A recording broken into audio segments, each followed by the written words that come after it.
அஞ்சிலே ஒன்று பெற்றான் அஞ்சிலே ஒன்றைத் தாவி அஞ்சிலே ஒன்றாக ஆரியர்க்காக ஏகி அஞ்சிலே ஒன்று பெற்ற அணங்கை கண்ட அயலார் ஊரில் அஞ்சிலே ஒன்றை வைத்தான் அவன் நம்மை அழைத்து காப்பான். ஓம் அனுமந்தாய வித்மகே வாயு புத்திராய தீமகே தந்தனோ மாருதி பிரச்சோத்யாத். உலகெங்கிலும் வாழ்ந்து கொண்டிருக்கும் டிவி நேயர்களுக்கு டாக்டர் சைதை ராஜாவின் அன்பான வணக்கங்கள். நாம் இப்பொழுது இந்த எபிசோடில் குரு வக்ரமாகிறார் 120 நாள். இந்த குரு வக்ரமாவதால் 12 ராசிகளுக்கும் எப்பேற்பட்ட பலனை வழங்கப் போகிறது என்பதை ஒவ்வொரு ராசியாக பார்க்கலாம் வாங்க. குணமிகு வியாழ குரு பகவானே மனமுடன் வாழ மகிழுடன் அருள்வாய். பிரகஸ்பதி வியாழ பரதகுரு நேசா கிரக தோஷமின்றி கடாட்சித்தில் அருள்வாய். குரு வக்ர பயிற்சி. இந்த குரோதி ஆண்டில் குரு வக்ரம் பெறுகிறார். ரிஷபத்தில் வக்ரம் பெறுகிறார். ஆனால் பின்னோக்கி செல்கிறாரா என்று சொன்னால் பின்னோக்கி செல்லவில்லை. அதே வீட்டில் இருந்து வக்ரம் பெறுகிறார். அப்போது ஒரு கிரகம் வக்ரம் பெறுகிறது என்று சொன்னால் நேர்கதியில் செல்லும்பொழுது அதனுடைய பலன் நன்றாக இருக்கும், சுப பலனை தருவார். வக்ரகதியில் போகும்பொழுது அந்த பலன் நேரடியாக, அதாவது எதிர்ப்பாக அமையும் அப்படின்னு சொல்லலாம். இந்த குரு பொறுத்தவரையிலே இல்லைன்னு சொன்னாலே, குரு இருக்கிறதுலையே மிக மிக சுபத்தன்மை வாய்ந்த ஒரு கிரகம். குரு இருக்கிற இடமும் நல்லது செய்வார், பார்க்குற இடம் கோடி புண்ணியன்னு சொல்லி கேள்விப்பட்டிருக்கீங்க. குருவுக்கு தான் இருக்கிற இடத்துல இருந்து 5ஆம் இடம், 7ஆம் இடம், 9ஆம் இடத்தை குரு பார்க்குறார். குரு பார்க்குறதால தான் குருவனுடைய பார்வை ஒவ்வொரு பாவத்துக்கு, அதாவது சில எந்த லக்னத்தில் யார் பிறந்திருந்தாலும் குருவனுடைய பார்வை இருக்குது பாருங்கள். ஏதாவது ஒரு 3 பாவத்தை பார்க்கும். அதனால் அப்படி இருக்கும் பட்சத்தில் ஓரளவுக்கு நன்மைகள் நடைபெறும் அப்படின்னு சொல்லலாம். குருவுக்கு தேவகுரு அப்படின்னு பேர். குருவுக்கு பல பெயர்கள் இருக்கிறது. அந்தணன், பொன்னன், வியாழன், பிரகஸ்பதி அப்படின்னு சொல்லுவாங்க. என்னன்னா ஒருவருடைய ஜாதகத்தில், பிறப்பு ஜாதகத்தில் குரு தனித்து இருக்கக்கூடாது. அந்தணன் தனித்திருக்கையில் அவதிகள் மெத்த உண்டு. யார் கூடயாவது இன்னொரு கிரகத்தோடு சேர்ந்து இருந்தார்னு சொன்னால் குரு ரொம்ப, இன்னொரு சுப கிரகத்தோடு சேர்ந்து இருந்தார்னு சொன்னால் ரொம்ப பிரமாதமாக ஒர்க் அவுட் ஆகும். இந்த குரு பார்வை கோடி நன்மைன்னு சொன்னோம் இல்லையா. இப்போது யாரோ ஒருத்தருக்கு ஒரு லக்னம் போயிட்டுருக்கோம். அந்த லக்னத்துக்கு ஒரு தசாபுத்தி போகும் ஒருத்தருக்கு.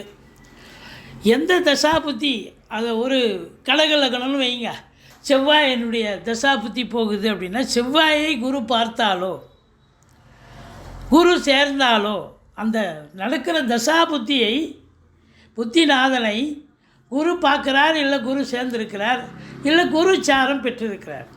இப்படி இருந்ததுன்னு சொன்னாலே அந்த தசா புத்தி ரொம்ப நல்லா இருக்குங்க, ரொம்ப அமக்கலமாக இருக்கும்.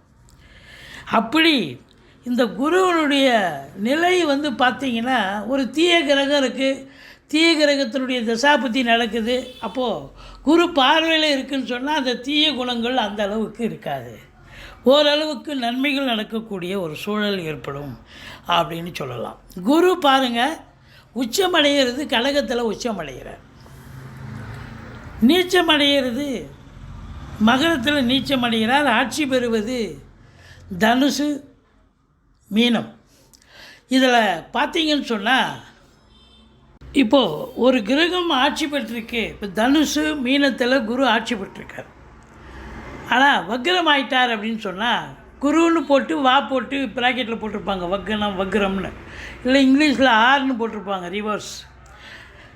அப்போது இப்போ ஒரு கிரகம் ஆட்சி பெற்றிருக்குன்னா சூப்பராக பலனை தரும். ஆனால் அதுவே வக்ரம்னு போட்டாங்க அப்படின்னு சொன்னால் அது நீச்ச பலனை தரும், சரியான ஒரு பலனை எதிர்பார்க்க முடியாது. அதுபோல் உச்சம் பெற்ற கிரகம், இப்போ கடகத்தில் உச்சம் பெறுகிறார் அப்படின்னா, வக்ரம் பெறுகிறார், அந்த குரு வக்ரம் ஆயிட்டார்னு சொன்னால் அப்போது நீச்ச பலனை தருவார். இப்போ மகரத்தில் குரு நீச்சமாக இருக்காருன்னு வைங்க, அப்போ அவர் வக்ரமாக இருந்தால் என்ன பலனை தருவார்? அது பார்த்திங்கன்னு சொன்னால் உச்ச பலனை தருவார். அப்படியே ஆப்போசிட். மகரத்தில் குரு நீச்சமாக இருந்து வக்ரம் பெற்றால் அற்புதமான பலனை வாரி வழங்குவார், உச்ச பலனை தருவார் அப்படின்னு நம்ம சொல்லணும். இப்போ ஒருவருடைய ஜாதகம், பிறப்பு ஜாதகத்தில் குரு போட்டிருக்காங்க, குரு போட்டு வக்ரம்னு போட்டிருக்காங்கன்னு வைங்களேன், இல்லை ரிவர்ஸ்னு போட்டிருக்காங்க பிறப்பு ஜாதகத்தில் அப்படின்னா, யாருடைய ஜாதகத்தில் குரு வக்ரமாக இருக்கிறதோ அவங்களுக்கெல்லாம் இப்போ குரு வக்ரமாக இருக்கிறதால நல்ல பலனையே வாரி வழங்குவார். ஏன்னா இப்போ குரு வக்ரமாக இருக்கார்ல, இந்த குரு எவ்வளோ நாளைக்கு வக்ரமாக இருக்கார் அப்படின்னா, இந்த மங்களகரமான குரோதி ஆண்டு குரு வக்ர பேச்சு நடக்கிறதுங்க. அதாவது புரட்டாசி மாதம் 29ஆம் தேதி குரு வக்ரமாகிறார், செவ்வாய்க்கிழமை 15/10/2024. இந்த குரு வக்ர நிவர்த்தி அடைகிறது மங்களகரமான குரோதி ஆண்டு தை மாதம் 29ஆம் தேதி குரு வக்ர நிவர்த்தி வருகிறார் 11/2/2025. சுமார் 120 நாள் குரு வக்ரமாகிறார். 120 நாளுங்கிறது 4 3 12 கிட்டத்தட்ட 4 மாதம் ஆகிப்போகுது. இந்த 4 மாத காலமும் யாருக்கெல்லாம் குரு நன்மை செஞ்சாரோ அவங்களுக்கெல்லாம் தீமை பண்ணுவார், தீமை பண்ணிகிட்டு இருந்த குரு நல்லது செய்வார் அப்படின்னு எடுத்துக்கலாம். அதாவது குரு வக்ரம் என்று சொன்னால் முன்மீட்டு பலனை தருவார்.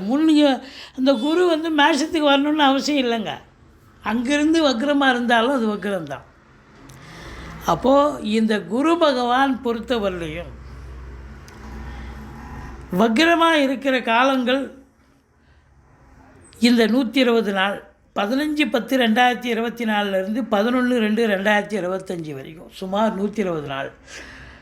யாருக்கெல்லாம் பிறப்பு ஜாதகத்தில் பர்த் சார்ட்டில் குரு வக்ரமாக இருக்கோ அவங்களுக்கெல்லாம் யோகமான நாள் எடுத்துக்கலாம். நீங்கள் எந்த லக்னமாக இருங்க, எந்த ராசியாக இருங்க, குரு வக்ரமாக இருக்கா கண்டிப்பாக உங்களுக்கு யோகமாக அமையும். இந்த 120 நாளில் எதுலாம் நடக்காதுன்னு நினைக்கிறீங்களோ அதெல்லாம் நடக்கும், நடந்து முடிந்து விடும், சக்ஸஸாக நடக்கும் அப்படின்னு எடுத்துக்கலாம். இப்போது இந்த குரு பகவானுடைய வக்ர ஆகுது இல்லையா, ஒவ்வொரு ராசிக்கும் எப்பேற்பட்ட பலனை வழங்கப் போகிறது 12 ராசிக்கும் அப்படின்னு பார்க்கலாம் வாங்க. கடக ராசி காலபுருஷனுக்கு 4வது ராசி, சந்திர பகவான் ஆட்சி பெறும் வீடு, புனர்பூசம் 4ஆம் பாதம், பூசம் ஆயில்ய நட்சத்திரம் உள்ளடக்கியது.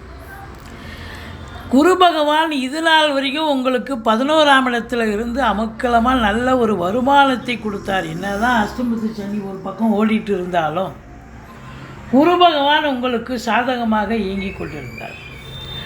இப்போ அந்த குரு பகவான் கொஞ்சம் பாதகத்தை தரக்கூடிய நிலையில் இருக்கிறார், எச்சரிக்கையாக இருக்க வேண்டும். உங்களை பொறுத்தவரையிலையும் 6க்கும் 9க்கும் ஆதிபத்தியம் பெற்றவர் இந்த குரு பகவான். அப்போது 6ங்கிறது ருணரோக சத்ருஸ்தானம். நீங்கள் வேலை பார்க்குற இடத்துல இல்லை தொழில் பண்ணுற இடத்துல உங்களுக்கு விரோதிகள் முளைப்பார்கள். இல்லை நீங்கள் ஒரு ஆஃபீஸில் வேலை பார்க்குறீங்க, உங்கள் கூட வேலை செய்கிறவங்களுக்கும் உங்களுக்கும் கருத்து வேறுபாடு வரும், சண்டை சச்சரவு வரும், பிரச்சனை வரும். நிர்வாகத்தில் கூப்பிட்டு கேள்வி கேட்பாங்க என்னாச்சு ஏன்னு. அது மட்டும் இல்லை, உங்கள் தேக ஆரோக்கிய குறைவு ஏற்பட்டு மருத்துவ செலவுகள் ஏற்படலாம். உடம்பு திடீர்னு பார்த்தா சரியாயிடுச்சு அப்படின்னு நினச்சிங்க, அப்புறம் மறுபடியும் அது ஆஸ்பத்திரிக்கு போய் டாக்டரை போய் பார்த்து செலவு பண்ண வேண்டிய சூழல். கடன் சுமை இருப்பவர்களுக்கு விழிப்புதுங்க வைத்துவிடும். இந்த 6ஆம் இடம் அப்படின்னும் பொழுது கொஞ்சம் எச்சரிக்கையாக இருக்கணுங்க. நீங்கள் வாக்குறுதிகள் கொடுக்கக்கூடாது. ஏற்கனவே கொடுக்குறேன்னு சொன்ன காசு பணத்தை கரெக்டாக கொடுத்துடணும், இல்லைன்னா அசிங்கம் அவமானங்கள் ஏற்படும். இந்த 6ஆம் இடம் அப்படின்னு சொன்னாலே வேலை பார்க்குற இடத்துல ரொம்ப எச்சரிக்கையாக இருக்கணுங்க, இல்லைன்னா கௌரவம் குறைஞ்சிரும். பேர் போயிடுச்சுன்னா அப்புறம் அதை வச்சு ஒன்றும் பண்ண முடியாது, கெட்டு போச்சுன்னா. 9ஆம் இடம் அப்படின்னு பார்க்கும்பொழுது பாக்கியஸ்தானம். தந்தைக்கு உங்களுக்கு ஏதாவது பங்காளிங்க ஏதாவது போட்டு கொடுத்து உங்களுக்கு பிரச்சனை வரலாம், தந்தைக்கும் உங்களுக்கும் இடர்பாடுகள் வரலாம், இல்லை அவர் பேசுகிறது முன்னுக்கு முன் வரலாம் உங்களுக்கு தோணலாம். நீங்கள் விட்டு கொடுத்து போங்க.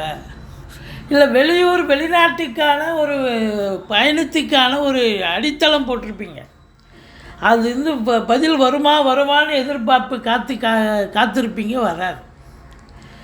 அதாவது எதையும் ஈஸிலி டு கெட், எதையும் ஈஸியாக பெறக்கூடிய ஒரு நிலை இருந்தபோது உங்களுக்கு அது தெரியலை. இப்போது போராடி ஜெயிக்க வேண்டிய சூழல் வந்தாச்சு. அதனால் ரொம்ப ரொம்ப எச்சரிக்கையாக இருக்கணுங்க. இந்த குரு பாருங்கள், இளைய சகோதர பாவத்தை பார்க்குறதாலையும் சகோதரர்களும் உங்களுக்கும் ஒரு அண்டர்ஸ்டாண்டிங் இருக்கும்.